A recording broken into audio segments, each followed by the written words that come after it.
For 6 months, I couldn't sleep. যদি কেউ আমাকে কোশ্চেন করে যে আপনার ফেভারিট মুভি কোনটা, তাহলে আমি যে মুভিটার নাম বলবো সেটা হবে ডেভিড ফিঞ্চারের the fight club. The fight club না, ফাইট ক্লাব। তো ফাইট ক্লাব মুভিটা কেন এত ফেভারিট? মানে আমার মনে হয় আমি যদি কোনো মুভি সবথেকে বেশি দেখি, আমি যদি ওয়েব সিরিজ সবথেকে বেশি দেখছি সেটা হলো গেম অফ থ্রোনস। বাট সবথেকে বেশি যদি কোনো মুভি দেখি সেটা দেখলাম ফাইট ক্লাব। এখন পর্যন্ত আমার মনে হয় ২৭ থেকে ২৮ বার মিনিমাম দেখছি। তো ফাইট ক্লাব হলো আমার মনে হয় টোটাল ওয়ার্ল্ডে যদি ফিলোসফিক্যাল মুভি হয়, সবথেকে বেশি ফিলোসফিক্যাল এবং সবথেকে বেশি লাইফের উপর ইফেক্টিভ কোনো মুভি সেটা হবে ফাইট ক্লাব। কেন? একটা জিনিস দেখেন, আমরা নরমালি আমরা না ডাবল ক্যারেক্টারের মানুষ হই। কিছু, কিছু মানুষ যারা উপরে তো একরকম সবাইকে দেখাই, আর ভিতর দিকে থাকি আরেক রকমের। মানে যেটা আসলে আমরা প্রকাশ করতে পারি না। আসলে আমরা যেটা করতে চাই সেটা হয়তো ফ্যামিলির কারণে করতে পারি না, বা আমরা যেটা করছি সেটা আসলে আমরা না। যেমন ধরেন, আমি চাই না দামি কোনো পণ্য কিনতে।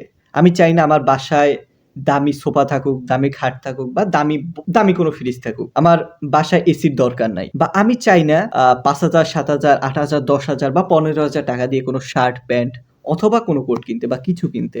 বা আমি চাই না ৫০,০০০ টাকার ঘড়ি ইউজ করতে। বাট এখানে আমরা তারপরও কিনি। কেন কিনি? আমার ফ্রেন্ডদের দেখানোর জন্য, অথবা আমার কলিগদের দেখানোর জন্য, অথবা সমাজের কাছে বড় হওয়ার জন্য, অথবা রিলেটিভসদের কাছে বড় হওয়ার জন্য, অথবা সবার সাথে তাল মিলিয়ে চলার জন্য। এই যে বিষয়টা না, এই যে কনজিউমারিজম যে বিষয়টা, যেটা আমাদের একদম ভিতর থেকে এরকম ভাবে আগলাই রাখছে, যেটা আমাদের জোর করে আগলাই রাখছে। আমরা থাকতে চাই না অনেকে তার মধ্যে, তারপর আমাদের থাকতে হয়।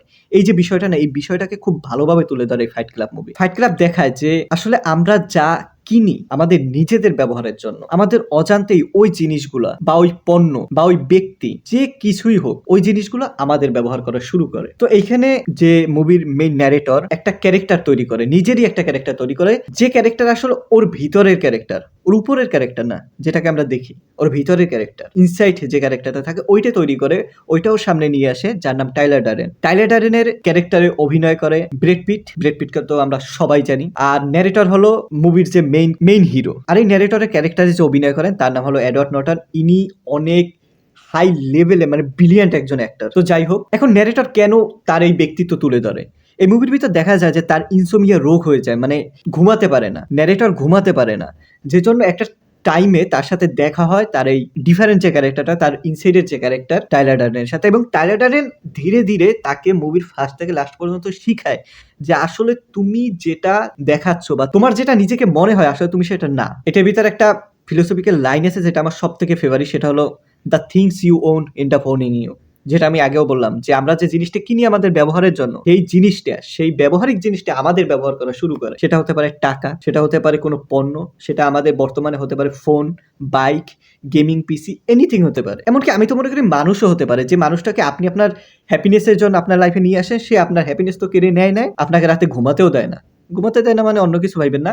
এমনও হতে পারে যে তার পেইনে আপনার লাইফ একদম শেষ, ধ্বংস হয়ে যাইতেছে, আপনার ইনসোমিয়া হয়ে যেতে পারে তার প্যারায়। তো এইটাই, এই জন্যই আসলে আরো বিভিন্ন কারণ আছে। আমি মনে করি আপনার মুভি দেখা উচিত, আপনার মুভিটা দেখা উচিত ফাইট ক্লাব।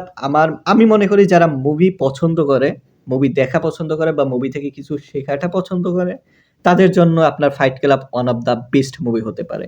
হয়তো আমার মতো এত এক্সাইটেড হবেন না, অনেকেই ভাববেন যে কি মুভি, কি স্টোরি নাকি, বাট কয়েকবার দেখলে হয়তো আপনি এর ডিপনেসটা বুঝতে পারবেন। তো আশা করি যদি মুভি ফ্যান হন তাহলে আপনার এডওয়ার্ড নর্টন এবং ব্রেড পিটের এই মুভি ফাইট ক্লাব মুভিটা দেখা উচিত। ওকে, বাই।